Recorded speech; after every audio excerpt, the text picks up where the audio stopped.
Well, do you want to finish off here and talk about one more guy who we could also possibly throw into the camp of legitimately concerning? Let's We'll yeah, I see. love I love I legitimately concerning players. That's my favorite kind of I player. I can't resist, but to maintain the Canadian American rivalry, I have to ask you the simple question: Is RJ Barrett's jump shot No. just unrecoverable at this point? At one point this year, RJ Barrett had an interview where like someone or like a post game, a reporter asked him, uh, how do you feel about teams going under screens on you this year? Disrespecting your jump shot, and he boasted. You're just like, I just feel like that's an easy shot for me. That's easy offense. If they want to give it to me, I'm going to take that every single time. After We have that yet to see interview, it. after that interview, he missed 19 straight threes. Like I'm not sure how many of them were specifically in that situation of going under screens, but it is yeah, I mean it's like there's no there's a lot of people who are like still like RJ Barrett optimists, and I like to keep at least like an optimistic perspective in my back pocket for any player. Mhm. I do see the ups, like there are some things that he does well. I like his size. I like his sort of he's got a toughness to him. Like he's a high motor player. Um he really will attack the basket pretty relentlessly and draw fouls. But I do think he plays in an unfortunate situation where the Knicks offense is so gunky. And don't get me started on Tom Thibodeau and how he likes to sort of organize his offenses and stuff like that. And I think all these things work against RJ Barrett, but like, I mean, the shot's been all over the place. 32% in his first year, 40% in his second year, 34% in his third year, 27% now. Like, I don't really know what to make of that. I'm like, okay, you're a really inconsistent shooter.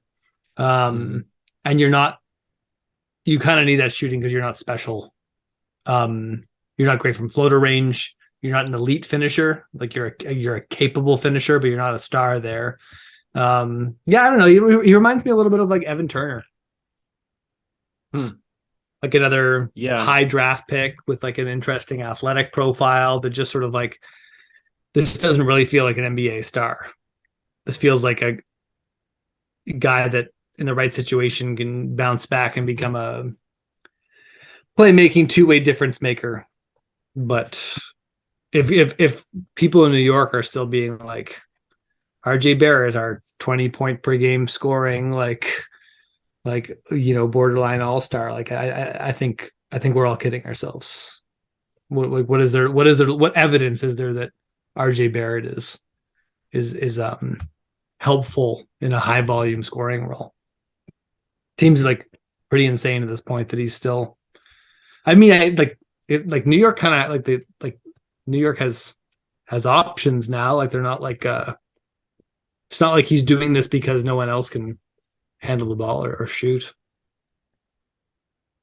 Yeah, I will say the good thing is the Knicks did show some restraint with the extension. They didn't give him the full rookie scale max.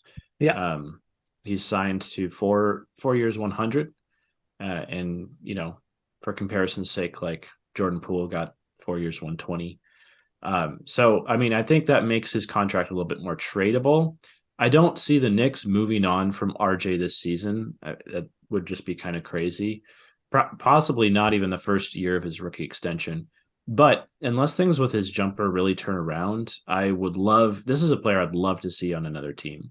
And like yeah, Evan I Turner was one of I those agree. guys where he had a like valuable skills, but he wasn't like a malleable enough player to be good on every team. But he could be really good and really valuable in the right system. And I think RJ Barrett, it seems like a good comparison.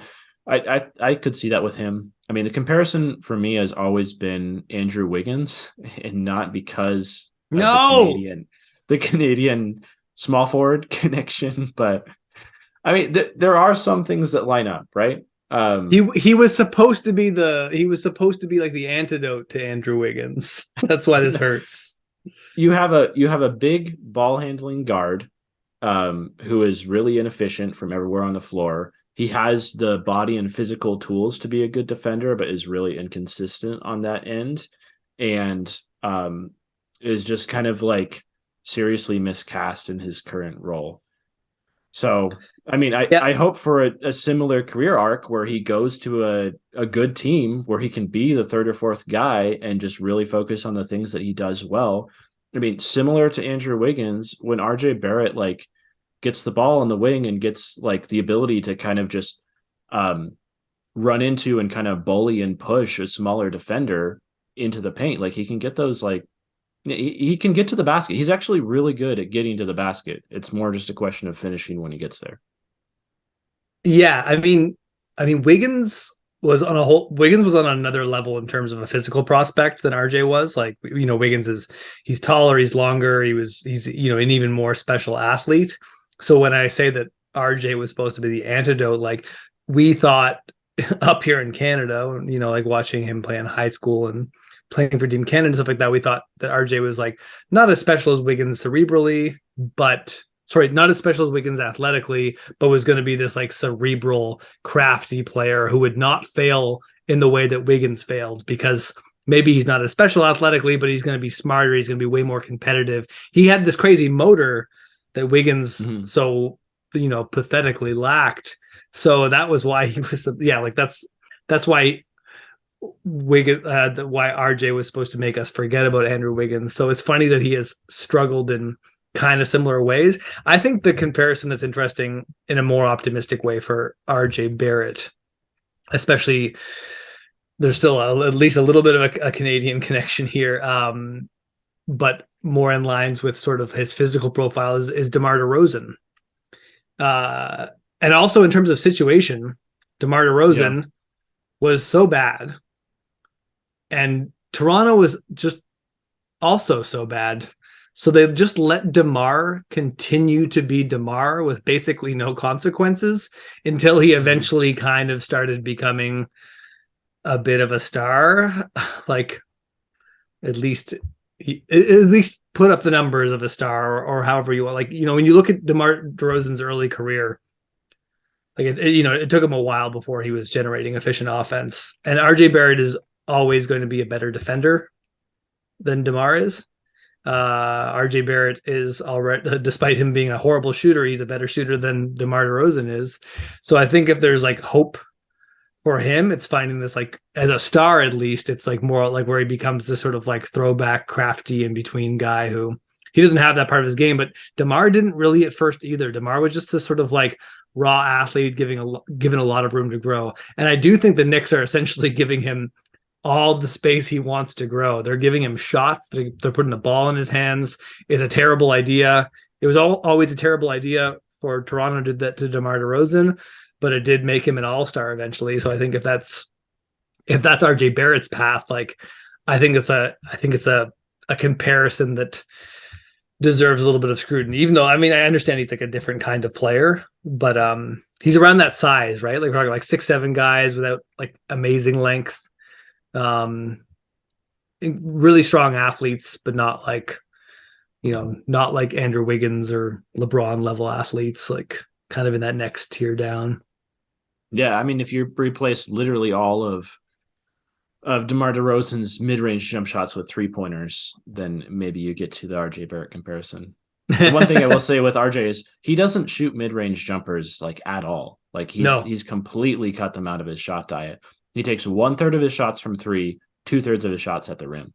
And, he's decent at drawing fouls, but like the shooting efficiency being so bad is worrying because it's bad in two ways. He can't shoot threes and he also can't finish at the basket. So I guess the optimistic way to look at it is there's two ways for him to improve. If he improves either way, he's going to be a significantly more valuable offensive player. He just needs to learn to finish or shoot. I mean, ideally both, but all you have to do is anything at all. All you have to do is do anything good, and that would be better than what you're doing, RJ Barrett.